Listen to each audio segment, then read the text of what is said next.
श्री शिवाय नमस्तुभ्यं प्रिय दोस्तों। साल 2025 का पहला सूर्य ग्रहण इस साल 29 मार्च 2025 चैत्र अमावस्या के दिन लगने जा रहा है। अब यह तो सभी को पता है कि साल 2025 में सूर्य ग्रहण लग रहा है, लेकिन किसी को यह नहीं पता कि कितने बजे लग रहा है और क्या इसका सही टाइम है, क्या इसकी सही डेट है। वहीं सबसे ज्यादा महत्वपूर्ण यह बात हो जाती है, क्या ये भारत में दिखेगा? ऐसे काफी सारे मुझे कमेंट आ रहे हैं, क्या ये भारत में दिखेगा, क्या ये हमारे शहर में लगने वाला है? ऐसे काफी सारे आप लोगों के कमेंट हैं। उन्हीं कमेंट के आज मैं इस वीडियो में आपको जवाब देने वाला हूं। आज की इस वीडियो में हम यही बात करने वाले हैं, यानी कि यही साझा करेंगे कि क्या यह सूर्य ग्रहण भारत में लगेगा या नहीं। अगर है तो यह भारत में कब लग रहा है, कितने बजे लग रहा है, कब से लेकर कब तक इसका सूतक काल रहेगा।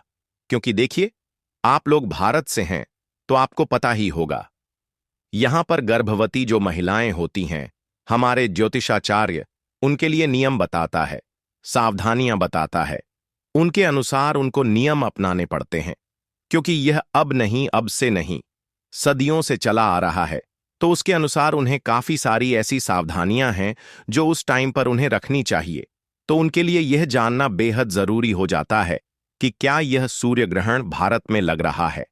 अगर है तो कब से इसका सूतक काल लग रहा है, कितने बजे से कितने बजे तक ये रहेगा, और कब इसका जो है प्रारंभ होगा, कब इसका जो है समापन होगा। ये सारी बातें उनको जानना बहुत ही ज्यादा जरूरी है। और हाँ दोस्तों, आप लोग मुझे कमेंट करते हो कि यह हमारे शहर में लगने वाला है या नहीं, तो आपको मैं तुरंत रिप्लाई करता हूं। और अगर हाँ दोस्तों, अगर आपको भी अपने शहर के सूर्य ग्रहण या चंद्र ग्रहण के बारे में जानना है, तो आप अभी नीचे तुरंत कमेंट बॉक्स में कमेंट कर दीजिए, तुरंत आपको रिप्लाई मिलेगा। और हां, जो वीडियो को लाइक करके चैनल द एम तंग वास्तु को सब्सक्राइब करेगा दोस्तों, उसी के कमेंट का जवाब हम दे पाएंगे, अन्यथा हम किसी के कमेंट का जवाब नहीं दे पाएंगे।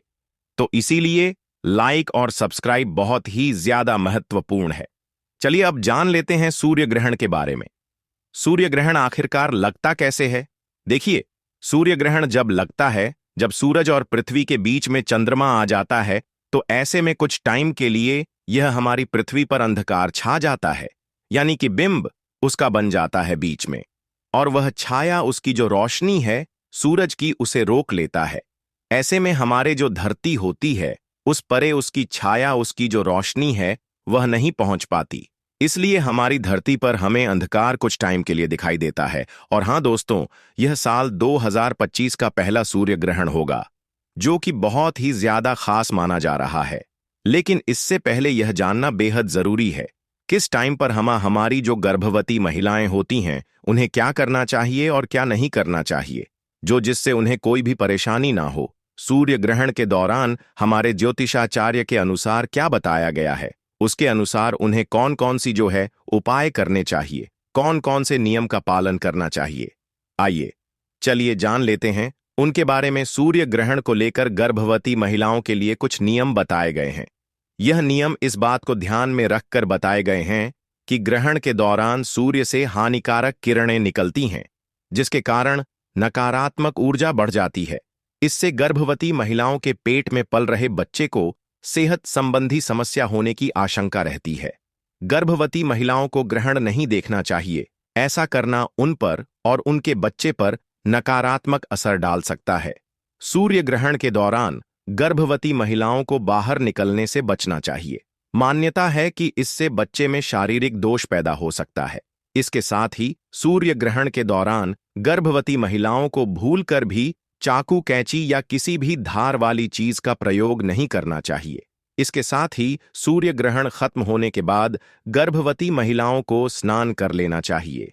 यदि ऐसा संभव न हो पाए तो कम से कम मुंह हाथ धोकर कपड़े बदल लेने चाहिए। इसके साथ ही गर्भवती महिलाओं को ग्रहण शुरू होने से पहले और खत्म होने के बाद स्नान करना चाहिए। ग्रहण काल के दौरान मंत्र जाप करना या भगवान की भक्ति करना भी बहुत ही ज्यादा शुभ माना जाता है। गर्भवती महिलाओं पर ग्रहण का नकारात्मक प्रभाव न पड़े, इसके लिए उन्हें तुलसी का पत्ता जीभ पर रखकर हनुमान चालीसा या फिर दुर्गा स्थिति का पाठ अवश्य कर लेना चाहिए। इसी के साथ साथ यह भी बताया जाता है कि इस दौरान गर्भवती महिलाओं को घर से बाहर नहीं निकलना चाहिए, क्योंकि उसकी हानि का किरणें आपके अजन शिशु को हानि पहुंचा सकती हैं। इसी के साथ ही साथ और भी काफी सारे नियम हैं, जैसे कि इस टाइम पर आपको सूर्य ग्रहण को नंग नाखों से नहीं देखना है, वरना आपके जो अंजम पट्टी वर्जित बताया गया, इसलिए ग्रहण के समय सीधे बैठे, ग्रहण के समय लेटना भी मना किया गया है। इन नियमों को आपको जरूर पालन करना चाहिए जो सदियों से चले आ रहे हैं। सूर्य ग्रहण के समय इस बात की पूरी कोशिश करें आप अपने घर के अंदर सुरक्षित रहे, सूर्य की किरणों को अपने या अपने होने वाले बच्चे से दूर रखें। इसके लिए अपने पेट पर गेरू का प्रयोग कर सकते हैं। गेरू आपकी और आपके बच्चे की सूर्य की किरणों से रक्षा करेगा। ग्रहण के दौरान गर्भवती महिलाओं को तुलसी की पत्ती का सेवन करके दुर्व स्थिति या फिर हनुमान चालीसा का पाठ अवश्य करना चाहिए। इससे घर में और विचार में सकारात्मकता आती है। इससे गर्भ में पल रहे शिशु पर भी अच्छा प्रभाव पड़ता है। आइए चलिए अब जान लेते हैं साल 2025 में कब कब लगेंगे चंद्र ग्रहण और सूर्य ग्रहण। पंचांग के अनुसार साल 2025 में 2 सूर्य ग्रहण और 2 चंद्र ग्रहण लगेंगे। जब चंद्रमा पृथ्वी और सूर्य के बीच में गुजरता है तो इस स्थिति में सूरज की रोशनी धरती पर नहीं पहुंच पाती है। इस घटना को सूर्य ग्रहण कहा जाता है। वहीं जब चंद्रमा पृथ्वी और सूर्य एक सीधी रेखा में आ जाते हैं तो इस दौरान सूर्य का प्रकाश पृथ्वी पर पड़ता है, लेकिन चंद्रमा पर नहीं पड़ता है। इस घटना को ही चंद्र ग्रहण कहते हैं। हिंदू धर्म में इस भौगोलिक घटना का बड़ा महत्व है। ग्रहण के दौरान शुभ कार्यों की मनाही होती है। आइए जानते हैं साल 2025 में सूर्य ग्रहण और चंद्र ग्रहण कब कब लगने वाले हैं। साल 2025 का पहला सूर्य ग्रहण। साल 2025 में पहला सूर्य ग्रहण 29 मार्च 2025 चैत्र अमावस्या को लगेगा। इस दिन दोपहर में 2:02 से शुरू होकर शाम 6:01 पर समाप्त होगा। सूतक काल की शुरुआत ग्रहण लगने के ठीक 12 घंटे पहले से हो जाती है, इसलिए 29 मार्च 2025 चैत्र अमावस्या को रात 2 बजे के आसपास पर सूतक काल आरंभ हो जाएगा। भारत में सूतक काल मान्य होगा या नहीं, आइए चलिए यह भी बता देते हैं आपको। साल 2025 का पहला सूर्य ग्रहण उत्तर पश्चिमी अफ्रीका, उत्तरी अमेरिका के उत्तर पूर्वी भाग, यूरोप और उत्तरी रूस से दिखाई देगा, लेकिन भारत में नहीं, इसलिए सूतक काल भी भारत में मान्य नहीं होगा। साल 2025 का दूसरा सूर्य ग्रहण साल 2025 का दूसरा, यानी कि आखिरी सूर्य ग्रहण 21 सितंबर को लगेगा। इस दिन रात में 11 बजे सूर्य ग्रहण लगेगा और मध्य रात्रि 3:02 तक रहेगा।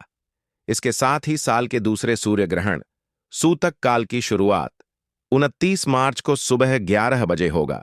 भारत में नहीं लगेगा। साल 2025 का सूर्य ग्रहण 2025 का आखिरी सूर्य ग्रहण भारत में नहीं दिखेगा, इसलिए सूतक काल भी मान्य नहीं होगा। हालांकि साल के दूसरे सूर्य ग्रहण को न्यूजीलैंड, पूर्वी मेलानेशिया, दक्षिणी पोलिनेशिया और पश्चिमी अंटार्कटिका में देखा जाएगा। साल 2025 में दोनों सूर्य ग्रहण भारत में दिखाई नहीं दें। साल 2025 का पहला चंद्र ग्रहण साल 2025 का पहला चंद्र ग्रहण 14 मार्च को लगा था। साल 2025 का दूसरा चंद्र ग्रहण साल 2025 का आखिरी चंद्र ग्रहण 7 सितंबर 2025 को रात 9:47 शुरू होगा और मध्य रात्रि 12:02 पर समापन हो जाएगा। क्या भारत में भी दिखाई देगा? साल 2025 का आखिरी चंद्र ग्रहण साल 2025 का आखिरी चंद्र ग्रहण यूरोप, आंशिक ऑस्ट्रेलिया, उत्तरी दक्षिण अमेरिका, प्रशांत व अटलांटिक महासागर, उत्तरी व दक्षिणी ध्रुव सहित एशिया, अफ्रीका के कुछ हिस्सों में दिखेगा। भारत में साल का आखिरी चंद्र ग्रहण भी नहीं दिखाई देगा। भारत में नहीं लगेगा कोई भी ग्रहण। साल 2025 में 2 सूर्य ग्रहण और 2 चंद्र ग्रहण लगेंगे, लेकिन भारत में चंद्र ग्रहण और सूर्य ग्रहण नहीं दिखाई देगा, इसलिए सूतक काल भी मान्य नहीं होगा। तो आज के इस वीडियो में हम बात करेंगे आंकड़े के पौधे की जड़ के बारे में। आंकड़े का जो पौधा होता है, महाकाली का अति प्रिय ये पौधा होता है और महाकाली की जितनी साधनाएं होती हैं या फिर जितनी तंत्र साधनाएं होती हैं, बिना आंकड़े के पौधे की कोई भी वस्तु के साधना नहीं हो पाती है। यानी कि आंकड़े का जो पौधा होता है, इसकी पत्तियां होती हैं, इसकी जड़ होती है कि जो फूल होते हैं अपने आप में ही तंत्रोक्त शक्तियों को अपने अंदर समेटे हुए होते हैं। बल्कि यूं भी कहा जाता है कि महाकाली का वास आंकड़े के पौधे में होता है। महाकाली के जो 64 गण होते हैं उनका वास भी आंकड़े के पौधे में बताया जाता है। बल्कि आपको यह भी बता दें कि काफी सारे तांत्रिक जो मंत्र साधना आदि वगैरह करते हैं या जो तंत्र साधना आदि वगैरह भी करते हैं, वह सब भी आंकड़े के पौधे की जड़ का इस्तेमाल निश्चित ही करते हैं। सामने वाले को सम्मोहन करने के लिए या फिर इसका तिलक अगर लगाया जाता है तो इससे वाक सिद्धि की भी प्राप्ति होती है। यानी कि वाक सिद्धि उसे कहा जाता है कि जिसको वाक सिद्धि प्राप्त हो जाए तो वह इंसान जो कुछ भी बोलता है वह बिल्कुल परम सत्य बन जाता है।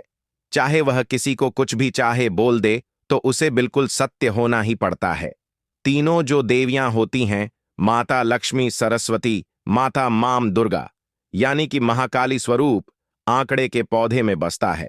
लेकिन दोस्तों, आपको यह भी बता दें कि ऐसे ही इसका इस्तेमाल नहीं करना चाहिए, क्योंकि जैसा कि अभी हमने आपको बताया है कि आंकड़े के पौधे में तंत्रोक्त शक्तियां विराजमान होती हैं। इसी के आसपास 64 गण भी विराजमान होते हैं। तो इस वीडियो में हम आपको धन आकर्षण के लिए, सम्मोहन के लिए किस विधि का इस्तेमाल किया जाता है, कैसे आंकड़ के पौधे की जड़ का इस्तेमाल आपको करना है, इस वीडियो में बिल्कुल विस्तार से बताएंगे। आगे बढ़ने से पहले सबसे पहले तो यह बता दें कि अगर आप हमारे चैनल में नए हैं तो जल्दी से चैनल को सब्सक्राइब करके बेल बटन भी अवश्य ही दबाकर रखिएगा, जिससे इसी प्रकार की खास जानकारी वाले वीडियो आपको हमेशा सबसे पहले मिलते रहा करें। आपको यह भी बता दें कि इसी चैनल में हमेशा खास चीजें आपको बताई जाती हैं, और किसी भी चीज के बारे में अगर आप पूछना चाहते हैं, किसी साधना के बारे में, यक्षण साधना, अप्सरा साधना या और कोई भी साधना के बारे में पूछना चाहते हैं, तो वह आप कमेंट बॉक्स में लिख सकते हैं। जय माता दी लिखकर आप कोई भी अपने सवाल को लिख सकते हैं। हम आपकी सहायता करने का पूर्ण प्रयास करेंगे। तो दोस्तों, अब बात करते हैं इसके फायदों के बारे में कि आंकड़े के पौधे का इस्तेमाल किस प्रकार से किया जाता है। सबसे पहले तो आप यह जान लें कि यह एक जंगली पौधा कहलाता है। अब आप यह देखें कि जितने भी जंगली पौधे होते हैं उनमें कुछ ना कुछ एक औषधीय गुण अवश्य ही मौजूद होता है। जैसे कि एक भांग का पौधा होता है, यह भी एक जंगली पौधा ही होता है कि अपने आप ही कहीं भी सड़क पर उग जाता है और काफी सारी चीजों में इसका इस्तेमाल किया जाता है। खास करके मानसिक रोग में इसका इस्तेमाल किया जाता है। जिन लोगों को वायु से दोष होते हैं, यानी कि वायु दोष उनके शरीर में ज्यादा उत्पन्न होते हैं या फिर कफ दोष उत्पन्न ज्यादा होते हैं। बल्कि आपको यह भी बता दें कि भा का इस्तेमाल वायु दोष, पित्त दोष, कफ दोष, तीनों दोषों को आयुर्वेद में इसका इस्तेमाल किया जाता है। लेकिन अभी हम बात करेंगे आंकड़े के पौधे के बारे में, इसकी जड़ के बारे में कि किस प्रकार इसकी जड़ सम्मोहन करने के लिए, आकर्षण करने के लिए काफी ज्यादा सिद्ध साबित होती है। यह इस प्रकार से कार्य करती है जैसे कि जो भी चीजें आपके मन में चलती हैं, आपको यह बता दें कि हमारे शरीर में 7 प्रकार के चक्र होते हैं, जिसमें सबसे मुख्य आज्ञा चक्र होता है। अगर किसी व्यक्ति का आ या चक्र एक्टिवेट हो जाता है तो जिस भी चीज की वह कामना करता है वह चीज उसके पास न आए, ऐसा हो ही नहीं सकता है। भगवान शिव आज्ञा चक्र के भगवान कहे जाते हैं, और जिस व्यक्ति का यह एक्टिवेट होता है तो ऐसे व्यक्ति को बिल्कुल भी डर नहीं लगता है। बिल्कुल निडरता से वह जीता है, और उसकी वाणी में एक इस प्रकार का तेज होता है, और खासकर कि उसकी आंखों में भी इस प्रकार का तेज होता है कि अगर सामने वाले को देख लेता है तो उसके मन में वह कुछ भी बोलता है तो सामने वाले के अंदर ट्रांसफर कर देता है। जितनी भी टेलीपैथी या फिर सम्मोहन की साधनाएं होती हैं वह सारी भी केवल आज्ञा चक्र के ही माध्यम से करी जाती है। तो दोस्तों, आंकड़े के पौधे की जड़ को अवश्य ही आप निकाल कर लेकर आ जाएं। आपके घर के आसपास बहुत सारे आंख के पौधे होंगे, इसकी जड़ को आप निकाल लें। इस बात का बेहद खास ध्यान रखें कि राहु काल में आप बिल्कुल भी इसे ना निकालें, तो इसके लिए आप काल अवश्य ही देख लें। खास करके सुबह के समय में इसे आप निकाल लेते हैं तो ज्यादा अच्छा है, क्योंकि राहु काल हमेशा ज्यादातर समय में दिन के समय में होता है। तो सुबह के समय आप मॉर्निंग वॉक पर जाते समय 7:08 के आसपास इसे निकाल सकते हैं। किसी भी दिन यह निकाला जा सकता है और कई बार भी इसे निकाल सकते हैं। जैसे एक बार निकालेंगे तो दोबारा इस प्रयोग को करने के लिए बार बार निकाल सकते हैं, क्योंकि जब आप इस प्रयोग का इस्तेमाल करेंगे तो काफी तीव्रता से कार्य करता है। जैसे कि अगर आपका व्यापार नहीं चल रहा है, आपको नौकरी की प्राप्ति नहीं हो रही है, या फिर कोई भी ऐसी समस्या जिसके कारण आप बहुत परेशान रहते हैं, आपके सर में दर्द रहता है और आप यह चाहते हैं कि धन आकर्षण हो, आपका व्यापार बढ़े, आपको नौकरी की प्राप्ति हो, प्रमोशन की प्राप्ति हो, या किसी व्यक्ति विशेष को भी अगर आप चाहते हैं और आप यह चाहते हैं कि वह आपको बिल्कुल भी छोड़कर ना जाए, तो इन सारी चीजों में आंकड़े की पौधे की जो जड़ होती है बहुत ही ज्यादा रामबाण सिद्ध होती है। किन किन चीजों में इसका इस्तेमाल किया जाता है यह भी हमने आपको बता दिया है। अब इसकी विधि के बारे में जान लेते हैं कि किस प्रकार इसका इस्तेमाल किया जाता है, कौन कौन सी विधि होती है। तो सबसे पहली बात आती है सम्मोहन के लिए। अगर धन आकर्षण करना चाहते हैं तो उसकी अलग विधि है। किसी व्यक्ति विशेष को अपनी ओर आकर्षित करना चाहते हैं तो उसके लिए आपको केवल इतना करना है कि केसर के जो पत्ते होते हैं, जो सूखी केसर होती है, वह आपको लेकर आ जानी है और आंकड़े के पौधे की जड़ और केसर को एक साथ मिलाकर बिल्कुल महीन पेस्ट बना लेना है। और इस बात का ध्यान रखना है कि यह आपको सिलबट्टे का ही इस्तेमाल करना है, मिक्सी का इस्तेमाल बिल्कुल नहीं करना है। पत्थर पर पीसते समय गंगा जल का इस्तेमाल करना है, या फिर अगर आपके पास गंगा जल नहीं है तो एक दिन पहले आप तांबे के लोटे में जल भर के उसमें रख दें और उस जल का इस्तेमाल करें। अब आपको केवल इतना करना है कि जिस भी व्यक्ति विशेष को आप यूं चाहते हैं कि आपको बिल्कुल छोड़कर ना जाए, उसके मन में आपके प्रति अटूट और अपार प्रेम हो और आपसे बहुत अधिक प्रेम करें। काफी सारे महिलाएं हमसे इस बारे में पूछती हैं। काफी सारे परिवार में इस प्रकार की समस्याएं होती हैं कि किसी को आकर्षित करना होता है और सामने वाला कहना नहीं मानता है, जिसकी वजह से परिवार में क्लेश होने लग जाता है, घर बिल्कुल टूट सा जाता है। तो इन सारी समस्याओं में आप कर सकते हैं किसी व्यक्ति को, किसी बॉस को, किसी को भी अगर आकर्षित करना चाहते हैं तो उसका ध्यान करते हुए कि वह मेरी ओर आकर्षित हो जाए, इस प्रकार से मन ही मन बोलते हुए ओम क्रीम कालिका नमः मंत्र का जाप करना है और इस पेस्ट को पीसते जाना है। आपको यह भी बता दें कि महाकाली के काफी सारे प्रयोग होते हैं जो आने वाले वीडियोस में और भी हम आपको बताते रहेंगे। पिछली वीडियोस में भी काफी बार हमने आपको बताया है, उनके लिंक डिस्क्रिप्शन बॉक्स में दिए गए हैं। ओम क्रीम कालिका नमः मंत्र जाप करने से कौन कौन सी चीजों की प्राप्ति होती है, कौन कौन सी शक्तियां इंसान में बढ़ने लग जाती है, इसके बारे में भी हमने वीडियो में मेन बताया है। वो वीडियो भी इस वीडियो को देखने के बाद आप देख सकते हैं। तो दोस्तों, जैसा कि हमने आपको बताया कि पत्थर पर जब आप इसे पीसे तो उस समय ओम क्रीम कालिका नम मंत्र का मन ही मन जाप करना है और उस व्यक्ति का भी ध्यान करना है और यह प्रार्थना करनी है कि वह व्यक्ति मेरी ओर आकर्षित हो, मेरे ऊपर सम्मोहित हो जाए और उसके मन में अटूट अपार प्रेम जाग जाए कि वह मेरे बिना रह ही ना पाए। बस इस प्रकार करके आपको एक पेस्ट सा तैयार कर लेना है और इस पेस्ट को तैयार करने के बाद सबसे पहले किसी भी महाकाली के मंदिर में जाना है। अगर आपके पास मंदिर नहीं है तो आप अपने घर के ही मंदिर में महाकाली की छोटी सी मूर्ति ला सकते हैं। नहीं तो सबसे अच्छा यह है कि कोई भी आसपास महाकाली का मंदिर ढूंढ ले और इस पेस्ट का एक तिलक महाकाली के चरणों पर लगाकर आ जाएं और उस व्यक्ति का दोबारा ध्यान करें और यही बोले जो हमने आपको बताया है कि उसके मन में अटूट अपार प्रेम हो कि वह मेरे बिना रह ना पाए, या फिर जो भी आप चाहते हैं वह आप बोल सकते हैं। उसके पश्चात बस इस पेस्ट का इस्तेमाल रोज करना शुरू कर दें। अपने आज्ञा चक्र पर रोज रात को सोने से पहले इसे लगाएं, या फिर जब उस व्यक्ति के सामने जाते हैं तब इस पेस्ट को लगाकर जाएं। यह बात आप ध्यान रखें कि आपको केसर की मात्रा इतनी रखनी है कि वह पेस्ट बिल्कुल रेड हो जाए, या फिर हल्का लाल भी अगर हो जाता है तो भी बहुत अच्छा है, लेकिन आपको केसर की मात्रा उतनी ही रखनी है जितनी जड़ की मात्रा है। बिल्कुल बराबर मात्रा में आपको यह पीसना है। तो इस प्रकार करने से सामने वाला व्यक्ति आपके पूर्ण रूप से वश में हो जाता है। अब दूसरी बात करते हैं जिन लोगों की नौकरी नहीं लग रही है, जिन लोगों का व्यापार नहीं चलता है, दुकान है, मकान है, कमरे किराए पर नहीं उठते हैं उनके।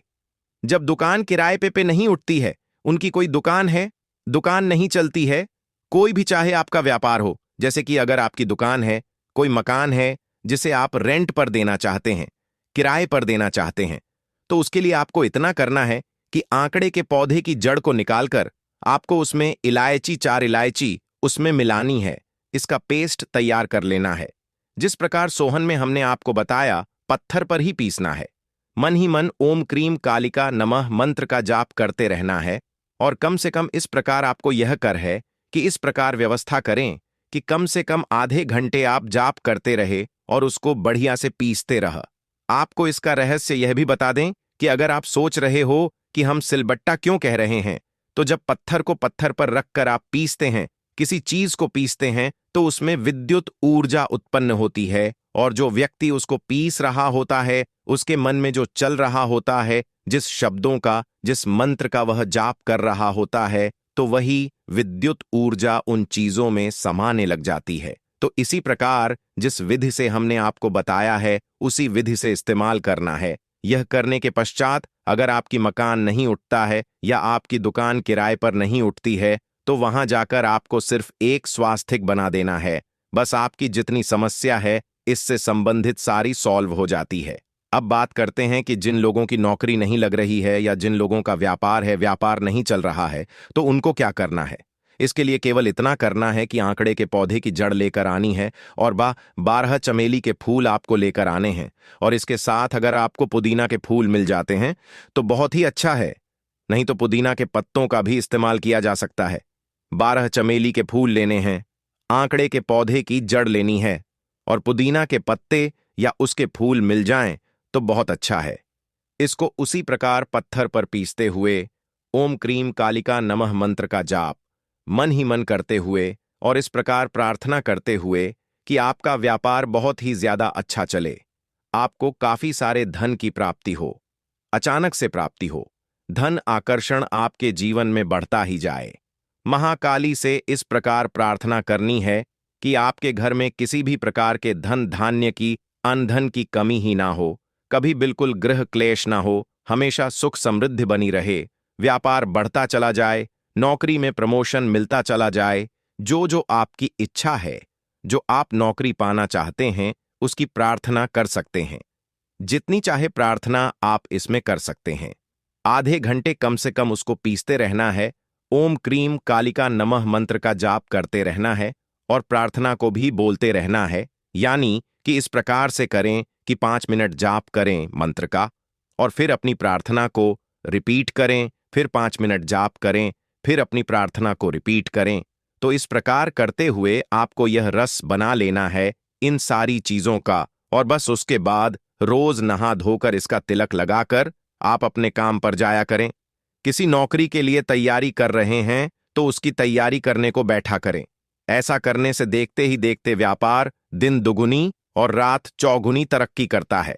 बल्कि इस प्रयोग को, इस तिलक को जो कोई व्यक्ति अपने माथे पर लगाकर रखता है, उस व्यक्ति की जेब कभी खाली नहीं होती है, उसकी तिजोरी हमेशा भरी रहती है, घर धन धान्य से भर जाता है, और खास करके महाकाली का सुरक्षा कवच भी उसके आसपास बना रहता है। यानी कि बुरी नजर भी उसे नहीं लगती है। क्योंकि ऐसा भी होता है कि जब किसी व्यक्ति का व्यापार अच्छा चल रहा हो तो आपके आसपास के दुकान वाले, खासकर कि अगर आपके रिश्तेदारों को पता चल जाए, तो वह बुरी नजर लगा देते हैं, टोक देते हैं और बुरी नजर से आपको देखने लग जाते हैं, कुछ आपकी बुराई करने लग जाते हैं, जिसकी वजह से नेगेटिविटी उत्पन्न हो जाती है। तो यह सारी चीज इन चीजों को करने से कंट्रोल में आ जाती है और कोई भी व्यक्ति बुरी नजर नहीं लगा सकता है। आने वाले वीडियोस में और भी बहुत सारी चीजों के बारे में बताएंगे, काफी सारे पौधों की जड़ के बारे में बताएंगे। आंकड़े की पौधे की जड़ का इस्तेमाल कालसर्प दोष, पितृदोष को दूर करने के लिए भी किया जाता है, जो अगली वीडियो में हम आपको बताएंगे। अगर यह वीडियो आप जल्दी चाहते हैं तो आंकड़े की वीडियो आप कमेंट बॉक्स में लिख सकते हैं, जिससे हमें पता लग जाएगा। ज्यादा लोग कमेंट करेंगे तो जिससे हम जल्दी उस वीडियो को बना देंगे। अगर किसी और बारे में पूछना चाहते हैं तो वह कमेंट बॉक्स में लिख सकते हैं, चैनल को सब्सक्राइब जरूर कर दीजिएगा, जिससे ज्ञानवर्धक जानकारी वाले वीडियो बिल्कुल भी मिस ना हुआ करें और इन चीजों को आप सीख सके। आपको किसी के आस या पास जाने की जरूरत ना पड़े और खुद ही सारे कार्य को आप कर लिया करें। आज हम बात करेंगे वनस्पति शास्त्र के बारे में। अलग अलग पेड़ पौधे और अलग अलग वृक्षों से मिलने वाले भों के बारे में हम कई बार आप सभी को बता चुके हैं। अलग अलग वृक्षों पर अलग अलग प्रकार के देवी देवता जो है निवास करते हैं। इसी क्रम में जो है दोस्तों, आज हम एक ऐसे पौधे के बारे में बताएंगे जो कि बहुत ही पवित्र पौधा है, बहुत ही कीमती पौधा है, बहुत ही खास पौधा है। ये पौधा आपका जो है भाग्य बदल सकता है, गरीबी को जो है जड़ से मिटा सकता है। इस पौधे की खोज में हर कोई लगा होता है, लेकिन यह जो पौधा है, ये किस्मत वाले को यह पौधा जो है मिल पाता है। इस पौधे की प्रशंसा जो है बड़े बड़े आर्षी महात्माओं ने की है, देवी देवताओं ने की है, क्योंकि इस पौधे के अंदर में वह चमत्कार छुपा होता है जो कि दूसरे वृक्ष के अंदर में नहीं पाया जाता है। जिस पौधे की दोस्तों हम बात कर रहे हैं, यह पौधा बहुत ही चमत्कारिक पौधा है। इसके अनगिनत जो है चमत्कारिक प्रयोग है। हमारा मकसद है भारत में पुरातन ज्ञान की जो जानकारी लुप्त हो रही है, पेड़ पौधे की चमत्कारिक शक्तियां की जो विशेष जानकारी है, वह इस भूमि से समाप्त हो रही है। इसलिए हमारा एक ही मकसद है दोस्तों कि पेड़ पौधे की जो जानकारी है इस वीडियो के माध्यम से आप तक पहुंचाने का प्रयास करते हैं, ताकि आप सबको इन पेड़ पौधे की जो है अलौकिक जानकारी प्राप्त हो। दोस्तों, हर पेड़ पौधे की जो है अपनी कुछ ना कुछ अलग विशेषता जरूर होती है। हर पेड़ पौधा धार्मिक दृष्टि से देख ले, चाहे आध्यात्मिक दृष्टि से देख ले, चाहे आयुर्वेदिक दृष्टि से देख ले, या किसी ना किसी बीमारी को ठीक करने में जो है जरूर काम आता है। और इनमें जो है कुछ ना कुछ जो है चमत्कारिक शक्ति जरूर छुपी होती है। इसी कारण हमें जो है पेड़ पौधे का सम्मान करना चाहिए। भगवान श्री हरि का विशेष तौर से रीढ़ रहना चाहिए, क्योंकि कि समस्त पेड़ पौधे में यह जो शक्तियां पाई जाती हैं, या फिर जो बीमारी को दूर करने के लिए जो औषधि गुण पाए जाते हैं, वह भगवान विष्णु जी के कारण ही हो पाता है। दोस्तों, देवी देवताओं ने अलग अलग प्रकार के पेड़ पौधे में अपना जो है निवास बनाया है। इसी क्रम में आज हम जो है सफेद कटेरी नाम के पौधे के बारे में बताएंगे। इस पौधे में अत्यधिक जो है कांटे पाए जाते हैं, इसलिए इसे दोस्तों कटेरी कहते हैं। तो सफेद कटेरी के अलौकिक और चमत्कारिक प्रयोग के बारे में जो है दोस्तों आज की इस वीडियो में जानेंगे।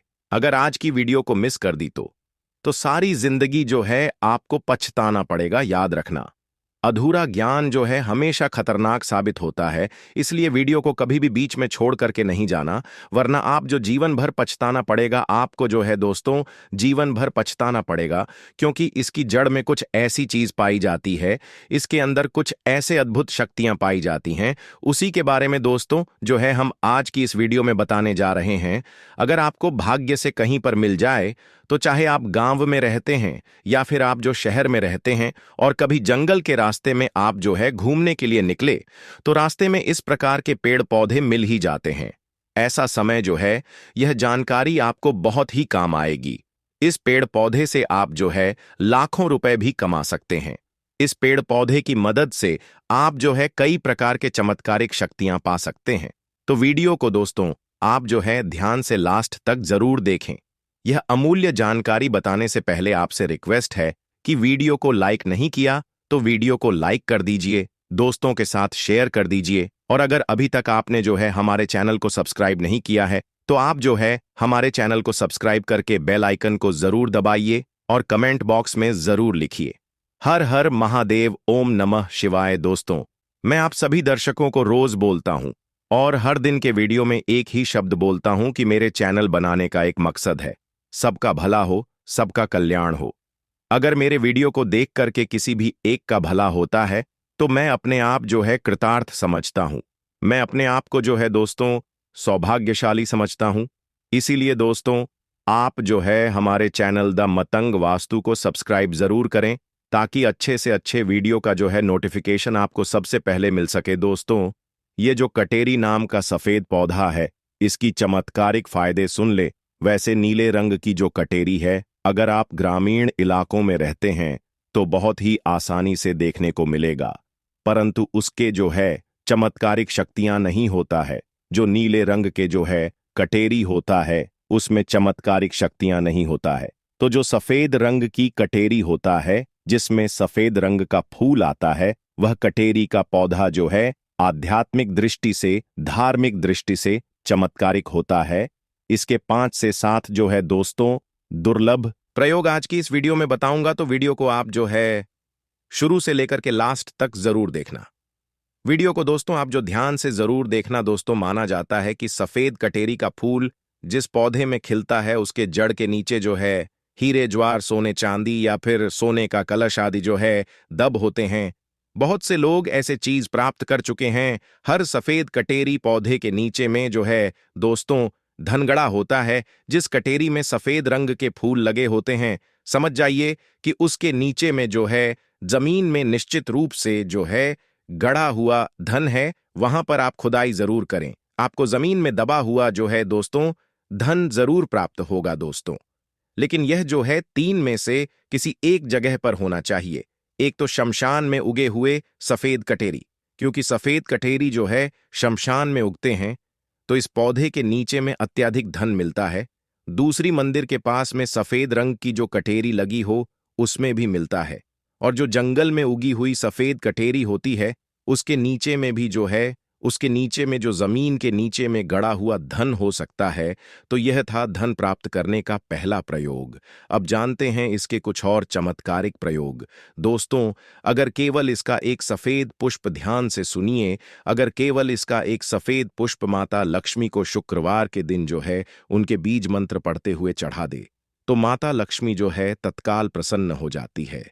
और लक्ष्मी प्रसन्न होने के कारण आप जो समझ सकते हैं, जब लक्ष्मी आपसे प्रसन्न होती है तो आपकी जीवन से जो दुख है, दली है, गरीबी है, निर्धनता है, रोग दोष है, आदि व्याधा जो है, कर्ज की समस्या है, जैसे कर्ज है, जीवन में चल रही तमाम तरह की परेशानी है, जड़ से जो है दोस्तों समाप्त हो जाती है।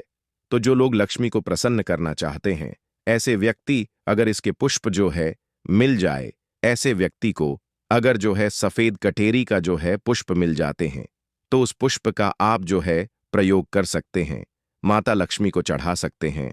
और दोस्तों ऐसा भी माना जाता है कि इसकी मेन अमृत की जो है एक बूंद पाई जाती है। इसलिए सोते समय इसकी जड़ को सिरहाने पर रखने से बीमारी पीड़ा व्यक्ति जो है बीमार पड़ा, जो व्यक्ति है खाट में, जो पड़ा व्यक्ति है, जो चलने फिरने में असमर्थ है, ऐसे व्यक्ति भी चलने फिरने में, दौड़ने में समर्थवादी हो जाते। आपके ऊपर में करा दिया, जैसे आप गांव में रहते हैं, शहर में रहते हैं, अगर किसी ने आपके ऊपर जो है दोस्तों तंत्र बाधा करा दिया है, जिसके कारण आप जो है लंबे समय से बीमार है, या फिर आप जो है बीमार पड़े हैं, आपको समझ में नहीं आ रहा है, तो यह जड़ जो है सारी तंत्र बाधा को खींच लेता है और आपको जो है रोग मुक्त कर देता है, आपको तंत्र बाधा से छुटकारा दिलाता है। या इसका जो है दोस्तों जबरदस्त पावरफुल और शक्तिशाली चमत्कारिक प्रयोग है। इसके बारे में यह भी बताया जाता है कि दोस्तों इसकी जड़ को जो है लाल कपड़े में लपेट करके तकिए के नीचे में दबा करके रखा जाए, तो सपने के माध्यम से जो है भूत भविष्य वर्तमान दिखता है। दोस्तों कई लोग चाहते हैं कि हम अपना भूत भविष्य वर्तमान देख सके, तो अपने तकिया के नीचे में दोस्तों आप जो है लाल रंग के कपड़े में इस जड़ को लपेट करके रखने से, लाल रंग के जो कपड़े हैं उसमें इसके जड़ को लपेट करके रखने से भूत भविष्य वर्तमान जो है दिखाई देता है। और यह खास बात ध्यान से सुनना, अगर आप किसी दूसरे का भी भविष्य देखना चाहते हैं तो इसकी जड़ को लाल रंग के कपड़े में बांध करके अपने हाथ में रखें और कोई भी मंत्र जो है भूत भविष्य वर्तमान दृश्य देखने वाला सिद्ध कर ले। आपको तंत्र मंत्र की जो किताबें हैं, ऐसे में जो है मंत्र सारी जो है आपको जानकारी मिल जाएगी। जो भविष्य देखने वाला जो मंत्र है आपको किताबें में मिल जाएंगे। हाथ में जो है आप दोस्तों इस जड़ को रखना और केवल 1008 बार वह मंत्र को पढ़ना। मंत्र जो है दोस्तों सिद्ध हो जाएगा। इसकी जड़ को रखकर फिर जिनका भविष्य देखना है उनका नाम और उनके गोत्र का नाम लेना और आप जो है दोस्तों तो भूत भविष्य वर्तमान दिखने लग जाएंगे। सफेद कटेरी की जड़ को घिस करके नित्य तिलक लगाने से मन जो है शांत रहता है, कारोबार में उन्नति मिलती है। दोस्तों, वीडियो में आगे बढ़ने से पहले आप सभी से एक छोटा सा रिक्वेस्ट है। वीडियो को लाइक कर दीजिए, चैनल द मतंग वास्तु को सब्सक्राइब कर लीजिए और सच्चे दिल से कमेंट बॉक्स में लिखिए हर हर महादेव, ओम नमः शिवाय। दोस्तों, अगर चिड़चिड़ापन रहता है, बार बार छोटी छोटी बात पर जो है गुस्सा आता है, तो इस गुस्सा को जो है आना बंद हो जाए। मन जो है हमेशा शांत रहता है। मन में किसी भी प्रकार की अगर अस्थिरता को यह आने नहीं देता है, इसकी जड़, बेल की जड़ और महुआ की जड़, इन तीनों को घर में गाड़ देने से घर में जो है दोस्तों तंत्र बाधा नहीं लगता है। जो लोग तंत्र बाधा से बचना चाहते हैं, जरूरी नहीं कि सफेद रंग की जो है कटेरी लाए। अगर कोई भी कटेरी लाते हैं तो वह इनमें से जरूर काम करेंगे। तो कटेरी की जड़, बेल की जड़, महुआ की जड़, इन तीनों को घर में गाड़ देना चाह। इससे जो है दोस्तों घर परिवार का जो तंत्र बाधा से बचाव होता है, घर में लक्ष्मी स्थायी वास करता है और घर में कभी भी धन की कमी नहीं होती है। दोस्तों, जिस घर में माता लक्ष्मी जो स्थायी रूप से वास करती है, उस घर में आप समझ सकते हैं दोस्तों कभी भी जो धन की कमी नहीं होती है। ऐसे घर स्वर्ग के समान बन जाते हैं। दोस्तों, अगर शत्रु बहुत ज्यादा परेशान करता है तो किसी भी शनिवार में जाकर के इसके जड़ और फूल को निकाल करके ले आए और इन दोनों को काले कपड़े में बांध करके शत्रु का नाम लेते हुए फूल और जड़ डड़ को नंदी में प्रवाहित करने से हर प्रकार का जो शत्रु है वह दूर हो जाता है। दोस्तों, इस पौधे का और एक खास दुर्लभ प्रयोग सुन लीजिए जो आयुर्वेद में बताया हुआ है। अगर आपके दांतों में दर्द रहता है, बहुत से ऐसे लोग हैं जिसके दांतों में दर्द रहता है, तो कटेरी के बीज को पीस करके जहां पर दांतों में दर्द है वहां पर इसे लगाए तो यह दांत दर्द को जो है ठीक करता है। या फिर इसके बीज का जो धूम्र करने से, जो धूम्रपान करने से या फिर इसके जो दोस्तों बीज का धूम्रपान करने से, यानी इसका जो धुआं अपने मुंह में अगर आप खींचते हैं और फिर आप जो इसे बाहर फेंकते हैं, तो दांत में लगे जो कीड़े हैं वह समाप्त हो जाते हैं। तो आयुर्वेद में भी इसे अति उत्तम माना गया है। धार्मिक और आध्यात्मिक दृष्टि से भी इस पौधे को अति उत्तम कहा जाता है।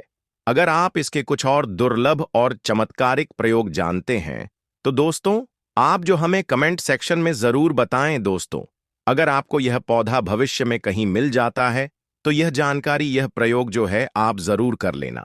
यह सब चमत्कारिक प्रयोग आप खुद अपने जीवन में अपने आंखों में देख सकते हैं। यह बहुत ही दिव्य एवं अलौकिक चमत्कारिक प्रयोग है। आज हम बात करेंगे कि मंदिर में रखा हुआ लौटा जल क्यों इतना महत्वपूर्ण है और उसे किस सही तरीके से उपयोग में लाना चाहिए। साथ ही हम यह भी जानेंगे कि मंदिर में लौटा किस धातु का होना चाहिए, क्या पीतल, तांबा या कुछ और। कई लोग इस बारे में अनजाने में गलतियां कर देते हैं और बाद में उन्हें पछताना पड़ता है। इस वीडियो में हम आपको बताएंगे कि इन गलतियों से कैसे बचें, क्योंकि इससे नुकसान हो सकता है। मंदिर में एक लोटा जल हमेशा सही तरीके से रखना चाहिए। अब बात करते हैं घर के दीपक की। क्या आपको तांबे, लोहे, पीतल, कांसे, स्टील या मिट्टी का दीपक रखना चाहिए? सही दीपक का चुनाव न करने पर भी घर में परेशानियां आ सकती हैं और दीपक की बाती का चुनाव भी जरूरी है। क्या कच्चा कलावा ठीक है या फिर रुई या सूती धागा सही रहेगा? इन छोटी छोटी बातों की अनदेखी से पितृदोष, क्षण दोष काल, सर्पदोष या गरीबी जैसी समस्याएं हो सकती हैं। दोस्तों, यदि आप इस वीडियो को बीच में छोड़ने का सोच रहे हैं तो आप अभी छोड़ सकते हैं, लेकिन कृपया ध्यान रखें, अगर आप लक्ष्मी माता का अपमान करते हैं तो यह आपके लिए शुभ नहीं रहेगा। अब बहुत से लोग यह सवाल पूछते हैं कि मुख्य पर जल छिड़कने का सही समय और तरीका क्या है? क्या इसे स्नान के बाद करना चाहिए या बिना स्नान के भी किया जा सकता है? और क्या झाड़ू लगाने से पहले जल छिड़कना चाहिए या बाद में? एक और सवाल जो अक्सर पूछा जाता है वह है, क्या पीरियड्स के दौरान मुख्य द्वार पर जल छिड़क सकते हैं या दीप दान कर सकते हैं? और जब मुख्य द्वार पर जल चढ़ाएं तो इसे अंदर की तरफ से चढ़ाएं या बाहर की तरफ से? फ्लैट या किराए के घर में रहने वाले लोग भी पूछते हैं कि मुख्य द्वार पर दीपदान और जल छिड़कने का सही तरीका क्या है। आज का वीडियो इन्हीं सवालों के जवाब पर आधारित है। सबसे पहले हम यह जानेंगे कि घर के बाहर और अंदर दीपक जलाने के क्या फायदे हैं। खासकर घर के बाहर दीपक जलाने से जो 5 बड़े फायदे होते हैं वह आपको चौंका सकते हैं। भगवान की पूजा में दीपक जलाने का महत्व तो सभी जानते हैं। हिंदू धर्म में देसी घी या सरसों के तेल का दीपक जलाना बेहद शुभ माना जाता है तथा तिल के तेल का दीपक भी जलाया जाता है। लेकिन भगवान के सामने दीप जलाना केवल पूजा का एक तरीका नहीं है, बल्कि घर के अंदर और बाहर दीप जलाने से कई लाभ मिलते हैं। दीपक जलाने से न केवल सकारात्मक ऊर्जा उत्पन्न होती है, बल्कि 5 बड़े फायदे भी मिलते हैं। तो आइए जानते हैं। नंबर 1, पृथ्वी से अंधकार दूर होता है। घर में दीपक जलाने से न केवल घर का अंधकार दूर होता है, बल्कि यह नकारात्मक ऊर्जा को भी घर से बाहर कर देता है। जहां दीपक जलता है, वहां सकारात्मक ऊर्जा का वास होता है। स्वाभाविक है कि जहां सकारात्मक ऊर्जा होगी, वहां भगवान का भी वास होगा। इसलिए शाम होने से पहले दीपक जलाना शुभ माना जाता है। तेल से जलने वाले दीपक का असर उसके बुझने के बाद भी आधे घंटे तक बना रहता है, जबकि शुद्ध देसी घी का दीपक वातावरण को करीब 4 घंटे तक सकारा रखता है। नंबर 2, दीपक जलाने का वैज्ञानिक लाभ। जब घर में शुद्ध घी या सरसों के तेल का दीपक जलता है, तो उसके धुएं से घर के माहौल में सात्विकता आती है। यह धुआं हानिकारक कणों को नष्ट करता है और वातावरण को शुद्ध बनाता है। नंबर 3, सुख समृद्धि का वास। जिस घर में भगवान के सामने दीप जलाया जाता है, वहां माता लक्ष्मी की कृपा बनी रहती है। ऐसे घर में सुख समृद्धि का वास है। दीपक को पूर्व दिशा में रखने से व्यक्ति दीर्घायु होता है और उत्तर दिशा में रखने से धन संपन्नता बढ़ती है। दीपक न केवल घर के अंधकार को दूर करता है, बल्कि हमारे जीवन को भी प्रकाश की ओर ले जाता है। नंबर 4, बीमारियों को दूर भगाने में मदद। घर में दीपक जलाने से बीमारियां आसपास नहीं भटकती। परिवार के सभी सदस्यों को स्वास्थ्य लाभ मिलता है। खासकर अगर दीपक के साथ एक लौंग भी जला दी जाए, तो इसका असर दोगुना हो जाता है।